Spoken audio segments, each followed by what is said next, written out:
అత్యంత ప్రీతికరమైన మాసం ఏదైనా ఉందంటే అది మార్గశిర మాసం. అలాంటి మాసంలో మర్యాద పురుషోత్తముడు అయినటువంటి శ్రీరామచంద్ర ప్రభుల వారి రూపంలో మనం శ్రీ మహావిష్ణువుని ఈ విధంగా కొలుస్తూ ఉంటాము.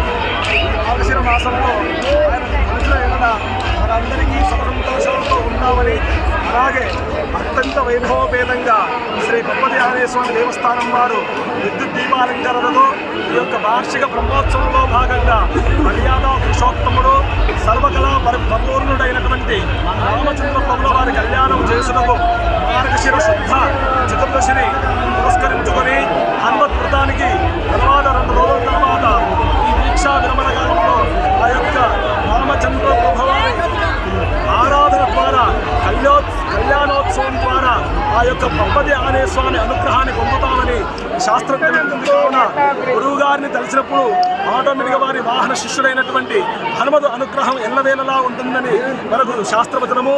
అలాంటి విశేష రోజులను పురస్కరించుకొని మనం ఇవాళ రోజున ఇక్కడ సీతారామచంద్ర స్వామి వారి యొక్క కళ్యాణ మహోత్సవం అత్యంత వైభవపేతంగా నిర్వహించుటకు సంకల్పించుకున్నాము. ఆ యొక్క విశేషాన్ని పురస్కరించుకొని ఆ యొక్క రామ వైభవాన్ని అర్చక స్వామిని ఈ విధంగా చెప్తూ ఉన్నారు.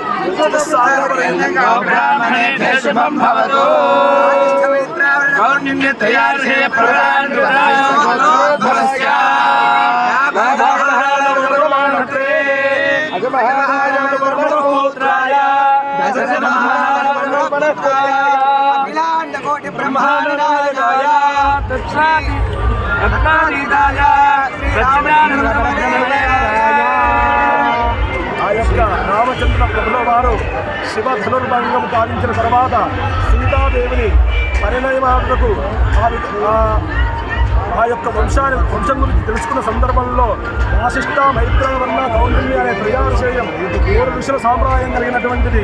నాభాగ మహారాజు అనే వృత్తాలు కలిగినటువంటిది, గజమహారాజు అనేటువంటి తాత కలిగినటువంటిది, కలిగినటువంటి వాడు దశరథ మహారాజు అనేటువంటి తండ్రి కలిగినటువంటి వాడు మా శ్రీరామచంద్రుడు సకల గుణ పరిపూర్ణుడు, సాక్షాత్ నారాయణ స్వరూపుడు, సూర్యవంశోద్భవుడు, ఇక్షాకు వంశ ప్రదీపుడు అయినటువంటి మా ప్రభుల వారికి విధంగా ఉన్నారని తెలిపారు. తర్వాత సీతాదేవి తరపునటువంటి అర్చక స్వాములు ఆ యొక్క అమ్మవారి వైశిష్ట్యాన్ని జరుపుతూ ఉన్నారు.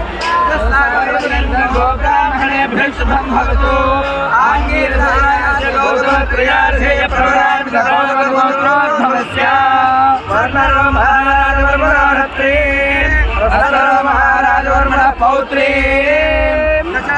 జనక మహారాజ పుత్రీ కోటి బ్రహ్మాండ శ్రీ సీతారామి కన్యా. సీతాదేవి ఎలాంటిదంటే ఆమెకు భూమికి ఎంతైతే ఓదార్పు ఉందో అలాంటి ఓదార్పు కలిగినటువంటిది మా సీతాదేవి. అలాగే ఆంగీరస ఆయాస్య గౌతమ అనేటువంటి ఋషి సాంప్రదాయం కలిగినటువంటిది, స్వర్ణరోమ అనేటువంటి ముత్తాత కలిగినటువంటిది, రస్వరోమ అనేటువంటి తాత కలిగినటువంటిది, జనక మహారాజు పుత్రిక అయినటువంటి సీతాదేవి సాక్షాత్ లక్ష్మీ స్వరూపిణి, చంద్రవంశ ప్రదీపిక అయినటువంటిది. ఆ లక్ష్మీ అమ్మవారు ఆ యొక్క విష్ణు అనపాయునిగా విష్ణు హృదయస్థిత అయినటువంటి సీతాదేవి స్వరూపిణిగా మనకు ఆవిర్భవించి ఇక్కడ ఏం చేసి ఉన్నారు. అలాంటి అమ్మవారిని ఈ యొక్క రామచంద్ర ప్రభుల వారు పరిణవాడితో అత్యంత వైభవపేతంగా ఉంటుందని తెలంగాణ రాష్ట్ర ప్రభుత్వం తరఫున దేవాదాయ ధర్మాదాయ శాఖ తరఫున ఈవో గారు విద్యుత్ దీపాలంకరణతో విశేషమైన పుష్పాలంకారాలతో కూడుకున్న విధిలానే వేదిక యందు అత్యంత వైభవపేతంగా కళ్యాణ మహోత్సవం నిర్వహించుటకు సిద్ధపరిచి ఉన్నారు. అందరూ ఈ యొక్క ఆనందాన్ని వ్యక్తీకరిస్తూ తన చేతిలో ఉన్నటువంటి కుంకుమసుని పైకి వెళ్ళి ఆ యొక్క ఆనందాన్ని వ్యక్తీకరించండి.